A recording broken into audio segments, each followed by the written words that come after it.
So, for everybody who'll be watching this, I'm Miss Becca, one of the children's librarians at the Rogers Memorial Library in Hudson, New Hampshire. This is the amazingly talented Jessica Khoury or Khoury? Khoury. Khoury, Yeah. author of many amazing books, but most recently, the Mystwick School of Musicraft. I love that cover, by the way. It is so cute. It's really cute. And I guess the first thing that is really interesting about Mystwick for our library personally is we just made a tween collection in our library. Oh, fun. And Mystwick was actually one of the first books that we specifically ordered for the tween section, as opposed to the books that we were just moving around from section to section. And I know you've written both YA and middle grade. So is the process different when you're writing for, say, middle grade and tween audience as opposed to an older YA audience? It's definitely different in a couple of respects. In terms of story itself, when I'm writing middle grade, it tends to be a little brighter and more colorful, and YA is a little darker, a little edgier. And process-wise, they're not much different. I tend to write all my books in the same way. I go through all the same steps, from outlining to revising and everything the same for each book. But I'm definitely in a completely different mindset with middle grade than I am with YA.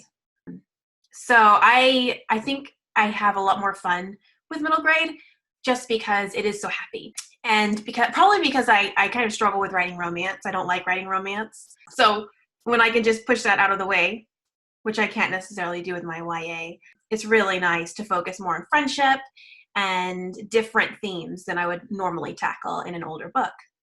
That's actually one of the reasons I enjoyed Mystwick so much, was that there was lots of bubbly happiness in it. So the main character, Amelia Jones, she's in the world, as you know, because you made it, where the instruments create music, known as musicraft.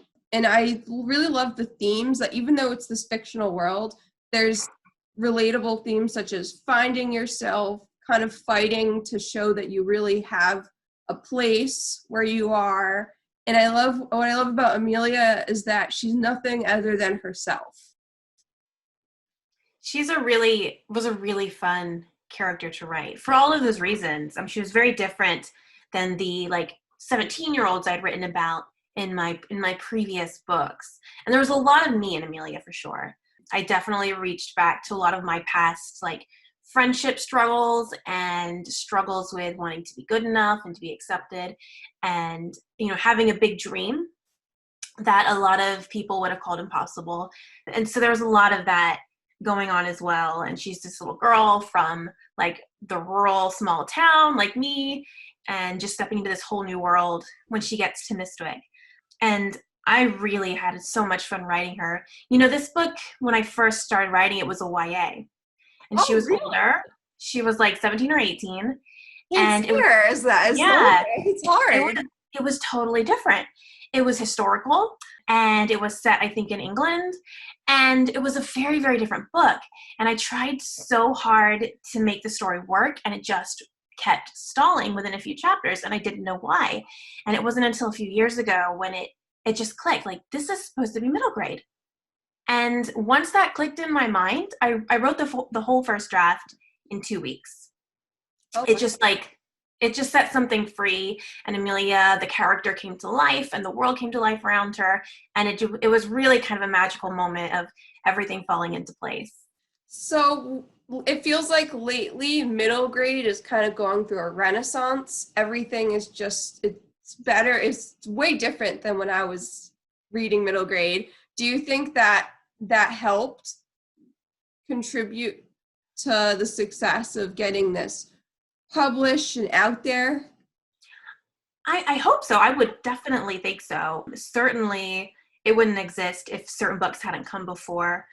And it had kind of an unusual road to publication in that it was published as an audiobook first. Oh, that's interesting. And the audiobook came out last year. And then the hardcover came out a few months after that.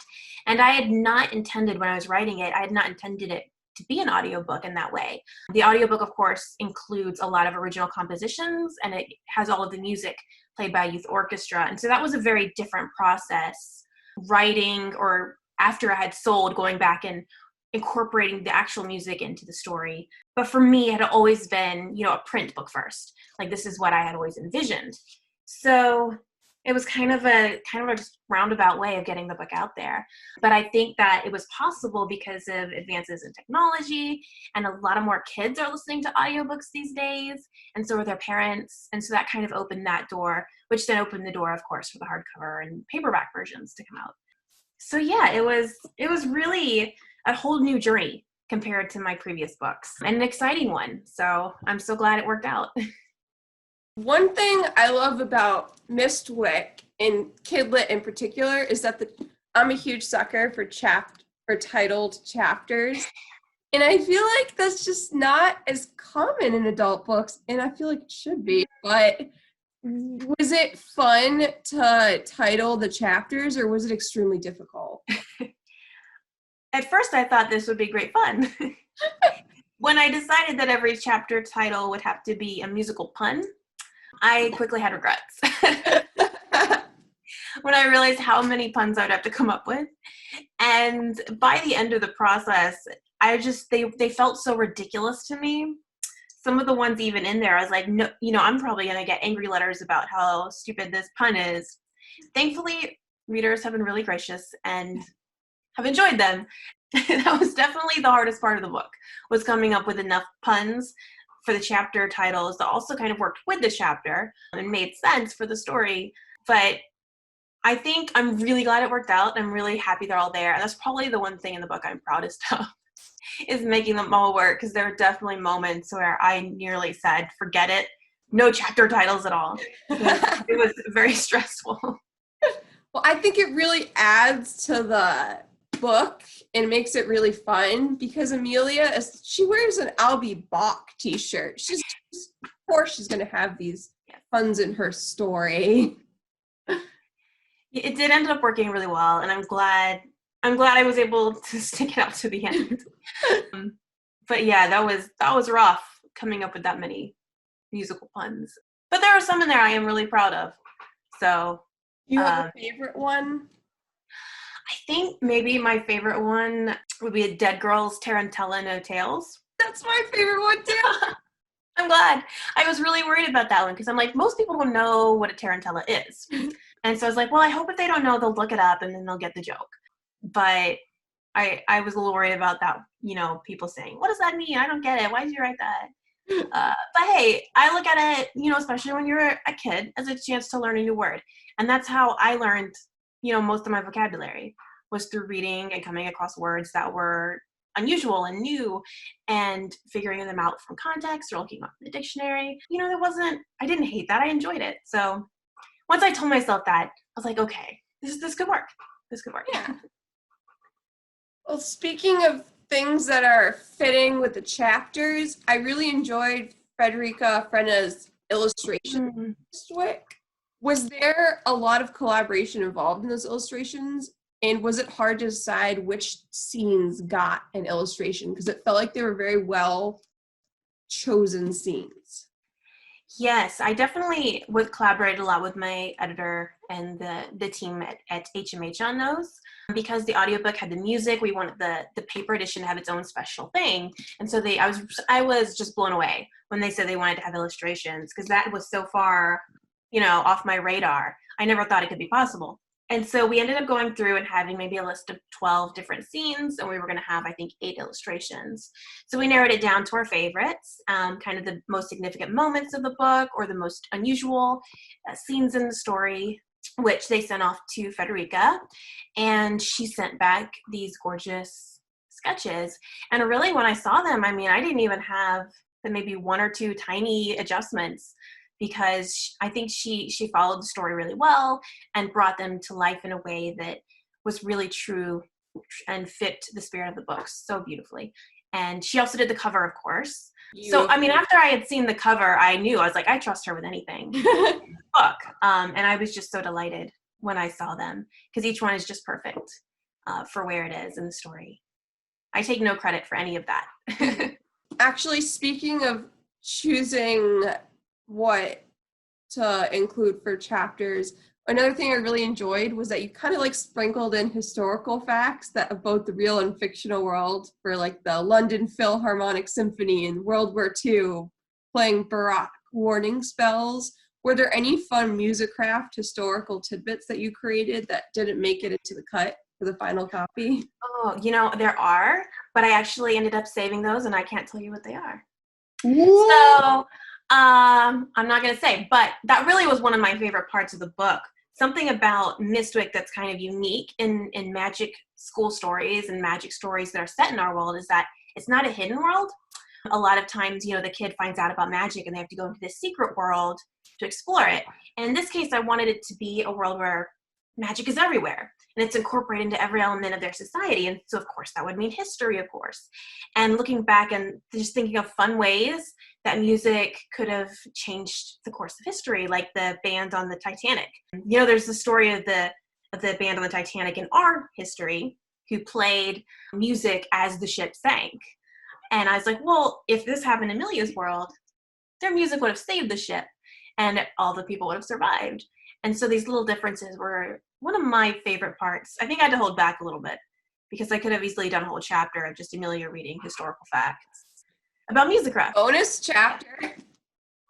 Yes, that's true. It would be a fun bonus chapter.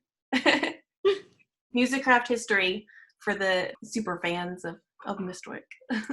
I could see that, and I don't know if you have subscribed to any book boxes, but I do Owl Crate and sometimes Beacon Box, and I can see Owl Crate Junior would totally do something like that. I didn't know they had a junior edition, but yeah.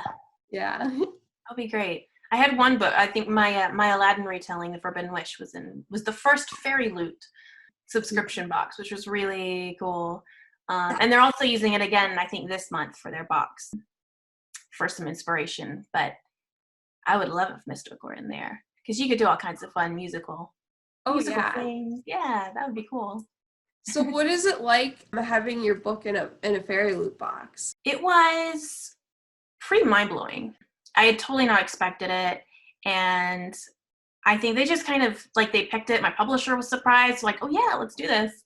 And it really gave that book a lot of new readers that I don't know if it would have found necessarily. And people still, this was years ago, would have been back in 2016. So I still get people who tell me, oh, they got Forbidden Wish in the very first Fairy Loot box that came out, and nobody knew who Fairy Loot was then, but now that there's such a big subscription service, it's really cool to hear people say that, and I'm so honored that it was in there and found so many readers that way. I love subscription boxes. Me too. I think they're one of the most innovative, interesting ways for books to reach readers these days. So I'm really grateful to the community that puts those out and puts so much thought into each one. I agree. They're a good way to add joy, at least once a month in these times. So I love the 4 maestros, and especially Mr. Whistle, even though he's kind of bristly. Were any of those 4 based on real teachers and professors that you've had? They were probably more of an amalgamation, I guess, kind of a blend of different qualities I liked in teachers. I never had a teacher as grumpy as Mr. Penwhistle. Thankfully. There were maybe a few college professors who came close. But most of the teachers at Mystwick are really supportive of the students. And they know they're dealing with really high-level kids who are very high-strung, very high tension. They're all there because they're very driven to succeed. So they've got their hands full, for sure. I think Mr. Penwhistle in particular, I would say was most based off of Hopper from Stranger Things. Just kind of this burly, grumpy dad. I can see it now. So he was one of my favorite characters for sure. And the little twist at the end with him, I had not planned that. That was something that kind of spontaneously happened. I liked that. And I think that's when I really got to know him the best. Was I got to the end of the book and I was like, of course this is what happened. Why didn't I realize this sooner? And that's when I was like, oh, now I get you, Mr. Penwhistle. And so he really became a favorite after that. Yeah, I love that. Speaking of the adults in the book, I liked that scene where Amelia goes into the library and she's just like, I never want to leave. Everything about it is just, I can tell maybe you're a big fan of your libraries when you were that age. Man, I wouldn't be a writer if it weren't for my public library. I could not afford books when I was growing up. I maybe got them for my birthday and Christmas, and that was about it. So every day almost of the week, my mom would go run errands in town, and whenever she was at the grocery store, I'd beg and beg for her to drop me off at the library. And so that's where I'd spend hours and hours every afternoon reading and writing and just absorbing, books and the world of literature. So that was definitely a me moment when Amelia walks in the library. But I would say me because, it's true for so many people. I think so many can relate to that feeling of just walking into a room of books and feeling at home and feeling accepted and feeling excited. And, for her, it's not just a library of books, but also of music. So it was definitely her favorite place on campus. And it would be mine if I were at Mystwick for sure. And it was also Jai's favorite place, but for different reasons. It's because it had the computer lab where he could play. It's not mentioned in the book, but where he can play Minecraft. When you were writing this, did you have a specific soundtrack or band that helped you inspire different characters or scenes? I definitely listen to a lot of classical music, if you can't tell, because that's mainly what they're playing in the book is classical music. And I probably listen to Yo-Yo Ma the most. He's one of my favorite musicians. I love the cello. It's my favorite instrument. And it's very relaxing music. And so I can write to it without it being too distracting. But also sometimes, when I'm writing a certain scene and I know there's a certain song being played, a certain piece of music that the kids are playing, I would listen to that over and over and over and over again so that I could describe it accurately and make sure that it fits the mood of the story. And then when I didn't know what song they were playing and I needed to find one, I would listen to just playlists of classical music until I heard the right song. It would kind of click, be like, oh, there it is. There's a song. There's the piece that I need. And I could incorporate that into the scene. That's awesome. Did you need to do some research for any aspects of this? And what resources did you use? Definitely music research. Lots and lots of music research. I play piano. I played violin when I was in elementary school. And I play the recorder, if that counts. But that's really the extent of my musical knowledge. So I relied a lot on my memories of that, but also going into music theory that I hadn't necessarily learned or things that I had learned but kind of needed refreshing on. Because the music of the world is tied into the magic of the world is tied into our rules of music, I had to make sure that I understood those well enough to inform how their magic would work. Things like changing a song from one key to another, from major to minor, how does that affect their magic, things like that.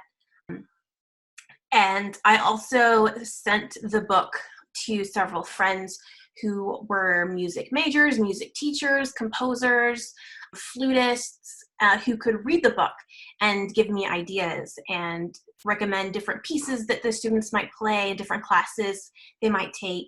And so I was really fortunate to have a wonderful group of beta readers and experts to vet the manuscript over and over again and answer my many, many questions.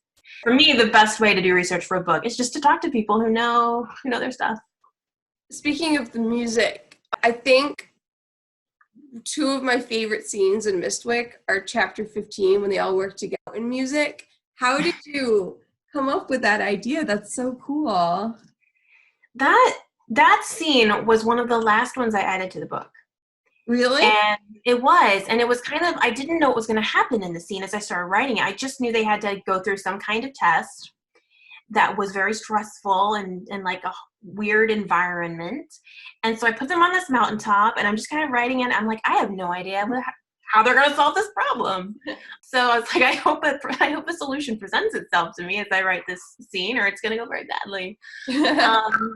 And it just kind of like did that. I was really surprised. And as I wrote through it, I was like, and then they found these rocks, and then she hears a note, and it's the wind whistling through the hole in the rock, and they realize, oh wait, and I was like, it was one of those weird moments, and this happens to me very rarely, where it feels like the story is telling itself to me. Oh, that's cool. And it's so rare, and I'm always thankful when it happens. But it's really kind of a magical moment because it feels like I'm discovering a story that already exists in a way. And that ended up being one of my favorite scenes. Definitely, I had to go back and like do some honing and tweaking, fine tuning to it.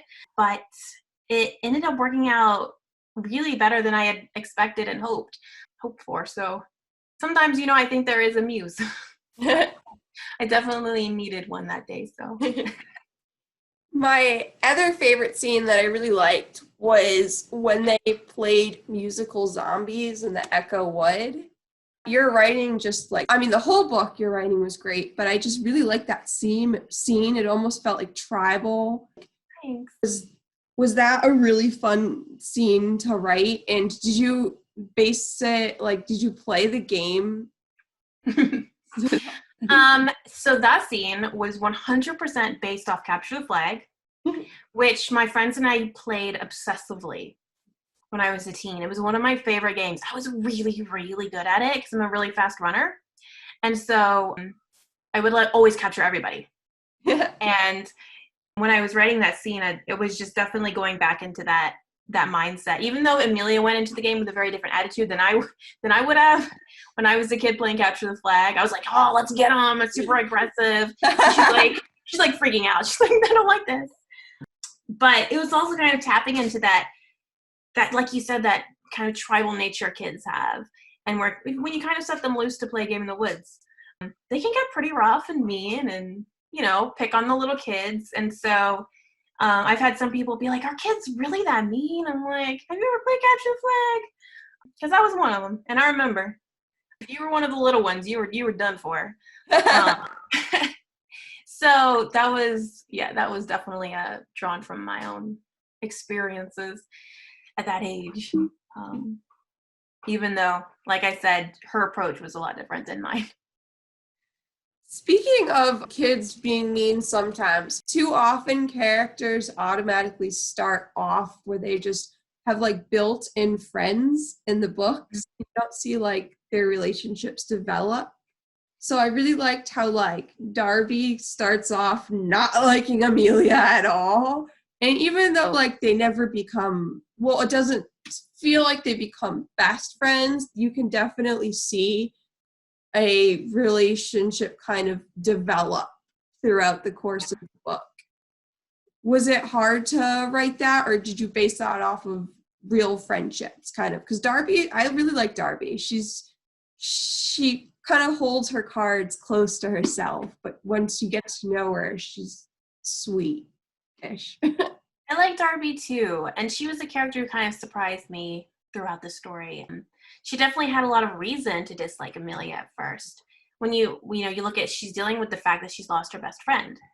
And in a way, her trauma is as deep and probably even fresher than Amelia's own grief for losing her mother when she was a little girl.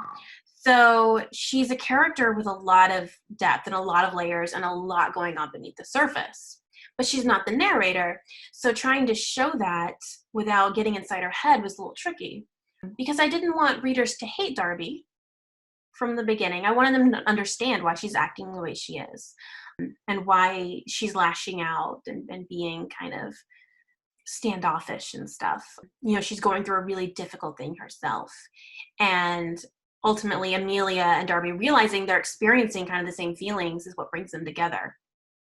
So yeah, that was, I love Jai. He's definitely the best friend to Amelia in the story.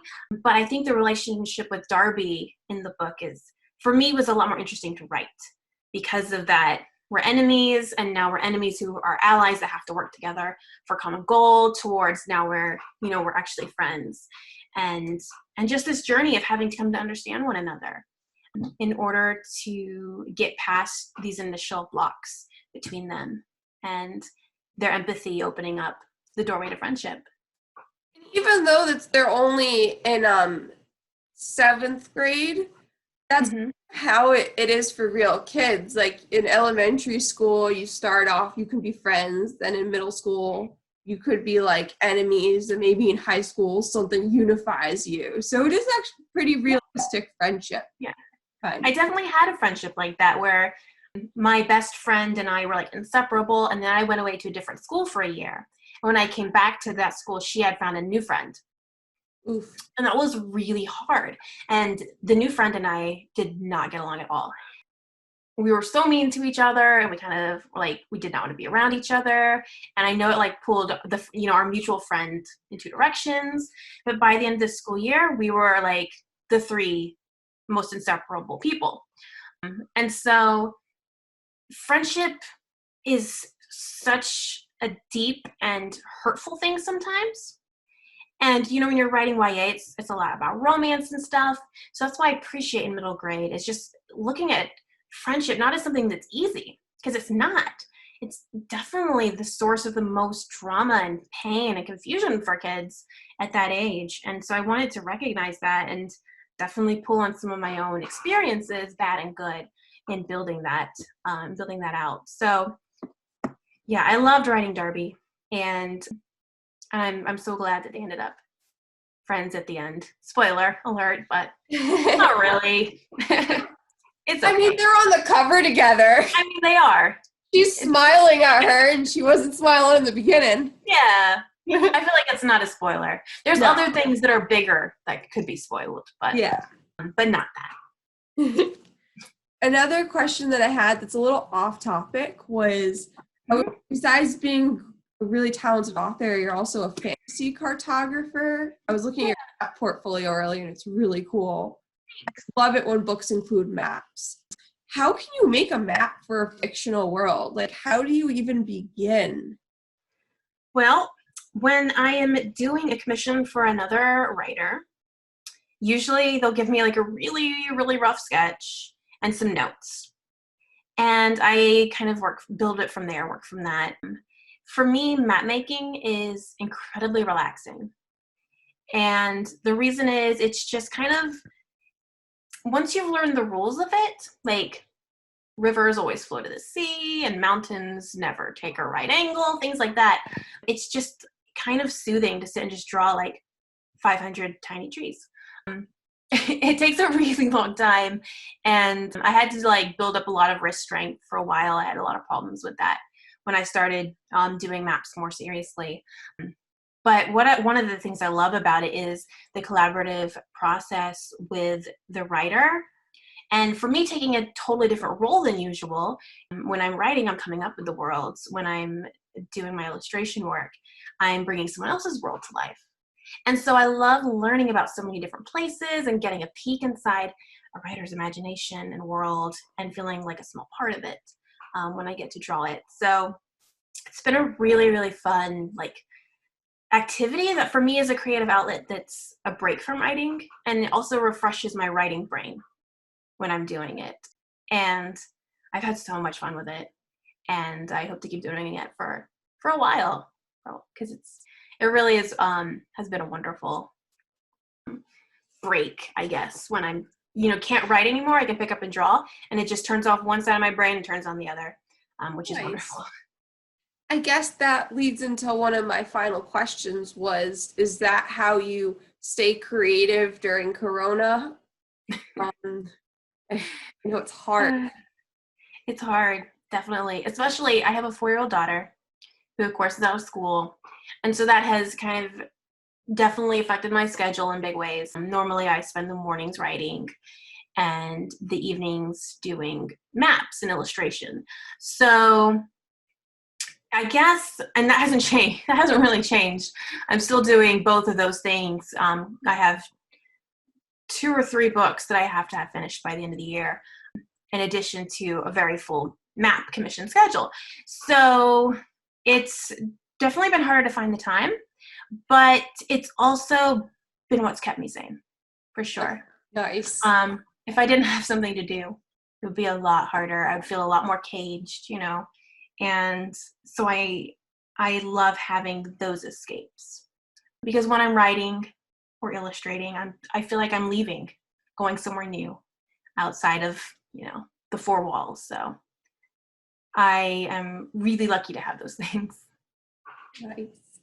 And I think my final question is, do you ever get fan letters or emails from kids who've read your book and just connect with it? I do. I mean, that's for me the best part of putting a book into the world, especially when the letters come from kids. And with Mystwick particularly, I hear from so many young musicians who play the flute or the piano or the violin, and hearing them, see themselves in the story is really, really special to me. Like there's nothing better. There's nothing that could replace that kind of feeling of gratitude that I have. It's really cool, I know, to see yourself in a story, and there aren't that many books that have musicians as the main characters, as the heroes of the story, and that makes music their power. There's a lot of stories where it's kind of it's a personality trait or it's a character quirk that they do on the side, but making it central like this. I know for me, when I was a kid, taking violin and piano would have been really cool to see. And so hearing from kids like that, it keeps me going for sure. And it makes me feel like people are actually reading it, which is always nice. That's awesome. Well, thank you so much for taking the time to talk with me. Thank you, Becca. Your questions were really great, and I really appreciate you reading it and putting it in your library. And I hope you guys can open soon and kids can come in and see your new tween area. It'd be so fun. We worked so hard on it, and then boom, pandemic. I'm so sorry. Oh. Well, just think of all the kids who are going to flood in there the minute the doors open and it's safe, and it'll be such a happy place for them. So that's great. Thank you. Well, I hope you stay healthy and happy, and I will see you around Twitter. Thanks. Yeah, same to you. Just got a copy of In Vitro, so I know what I'm reading later. I hope you enjoy it. It's very, very different than I was like, this is very different. Yeah. I hope in a good way, but I like different. Good, I'm glad. Well, enjoy. I hope you have lots of books to keep you busy over the summer. Oh, yeah. Have a nice day. Thanks, you too. Bye.